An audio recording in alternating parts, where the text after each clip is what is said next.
You got dumped and you wisely went no contact after getting dumped, which is absolutely the best thing to do, both to increase your chances of getting your ex back, but also for your own mental clarity and peace of mind. But it shifts the dynamic with your ex from them being in control to you being in control. Now all of a sudden you've gone completely radio silent, and maybe after they dumped you, you were even like begging and pleading and desperate. So now there's a stark contrast to that earlier behavior. And while I mostly want you to focus on becoming the very best version of you that you can be while you're in no contact, it also is going to give you the best odds of getting them to come crawling back to you and begging you to take them back. So in this video, I'm going to share with you the 7 secret signs that you being in no contact is making your ex question everything. So let's talk about it. Sign number 1, they're watching everything that you post on social. Now, it's not uncommon for exes to occasionally check our social media just to kind of keep tabs on us. Sometimes they want to know that we're miserable without them, and sometimes they're just generally curious, or they actually care about your well-being. But if they're stalking you on a daily basis, they're looking at every Facebook and Instagram story,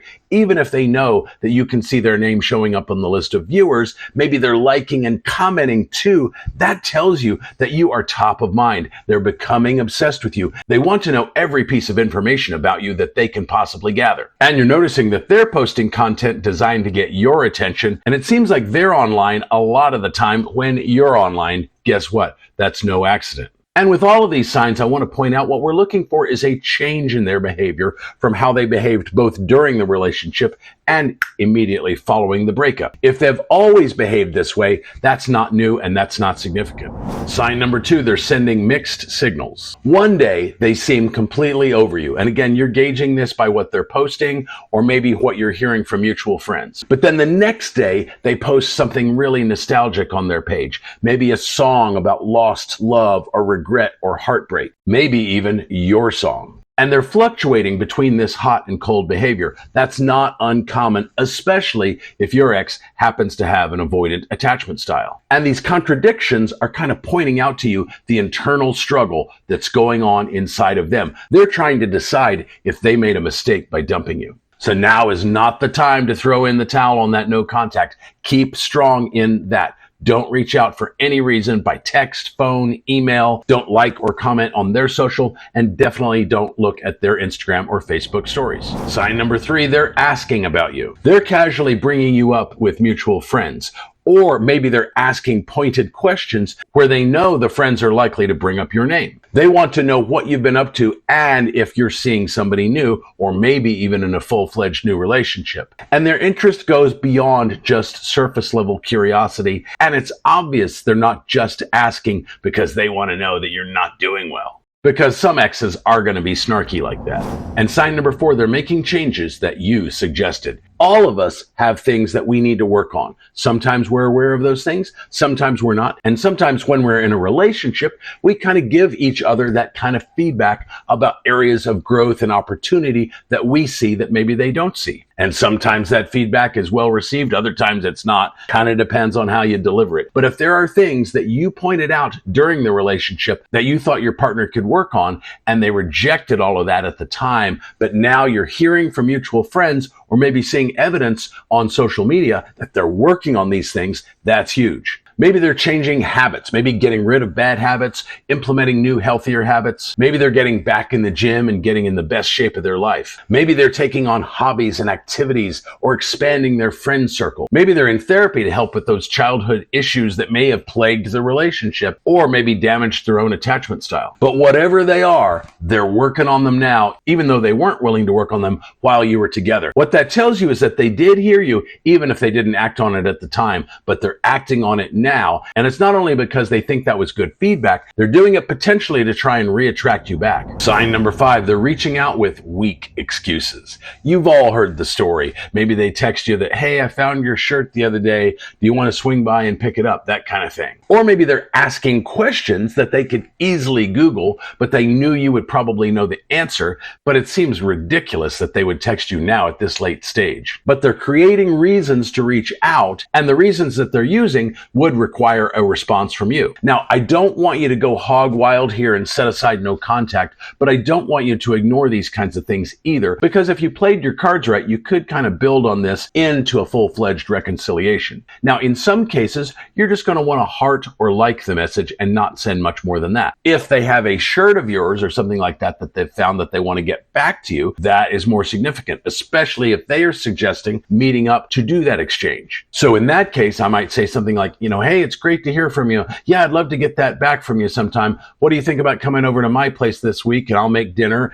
and you can bring it with you? And then see what they say with that. They may say, oh, that's great. I'm free every day. Let me know when. Or they may give you a wishy-washy, vague excuse as to why they can't do that or why they're not sure. They got to check their schedule, whatever. Then their response will tell you exactly where you stand. If they're ready, willing, and able to make a date with you on the spot, then set that date and make it happen. And if they're vague or wishy-washy or non-committal, then they're just kind of fishing for compliments, or they're just kind of testing the waters to see if you would come back if they wanted you back, and they're obviously not sure they do. So in that case, go right back into full-fledged no contact mode. But if you do type a response to a question they've asked you, make sure to not type more words than they did. In other words, don't send a novel when they sent 5 words. And if your response requires a response from them and it takes them hours or days to respond, don't respond back to that the second you get it. You want to do what Coach Corey Wayne calls matching and mirroring their behavior. In other words, put forth the same level of effort and enthusiasm towards them that they're putting towards you.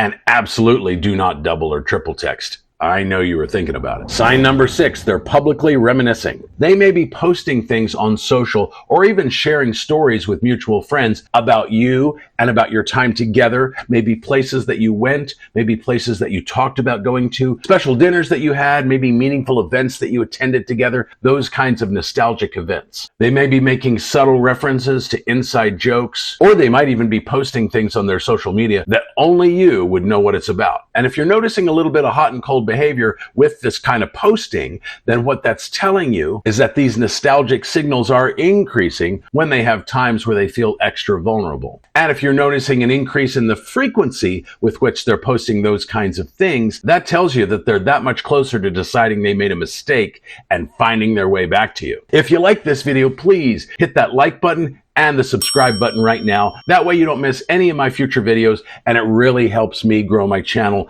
and I really appreciate you taking the time to do that. And sign number 7, they're hot and cold with new partners. I know that if you want them back, you hate the idea of them dating other people or being in a full-fledged relationship. But guess what? It happens. And especially if they have an avoidant attachment style or maybe some strong narcissistic tendencies and traits, they may have jumped into a full-fledged new relationship within days or weeks of breaking it off with you. But rebounds have about a 75% failure rate. So even if they did that, that doesn't spell the end of the possibility of reconciling with you. And what you may notice on social media or maybe hearing from mutual friends is that there's a lot of comparison of this new person to you. And they may also be trying to recreate memories with the new person that they shared with you. You might notice them checking in at a restaurant that was your favorite restaurant to go to with them. You may notice them posting about going to see a band that was your favorite band to see together. I know it sucks to think that you're that disposable and forgettable, but trust me, you're not. This is not an accident that they're doing all of these same things with the new person that they used to do with you. What that's telling you is that they don't want to deal with the grief of breaking up with you and the end of your relationship. And so instead of dealing with the pain and working through that before they begin to date somebody else, they just kind of found a warm body to fill your shoes, literally. And now they're trying to recreate all these memories to make this new relationship feel quote unquote normal, just like the relationship with you felt when it was at its peak. And it allows them to kind of go through the motions without actually having to process any of the grief. But the bad news is for them and for the rebound person is that this will not last. This is not sustainable. Eventually, the pain that they're suppressing comes to the surface one way or the other. And when that happens, the glossy sheen of this new relationship is going to be completely gone. They're going to realize that this new person isn't you and doesn't measure up and can't replace you. And that's when they're going to be completely missing you, completely devastated. This relationship is going to come crashing and burning. And that's the point where they are most likely to reach out to you directly. So stay vigilant in your no contact contact until they do that. But when they do that, make a date with them in the evening, ideally at your place, and make it happen. Remember, I do offer one-on-one coaching also. That can be in the form of a phone call, a Zoom session, or you can simply send me an email with your problem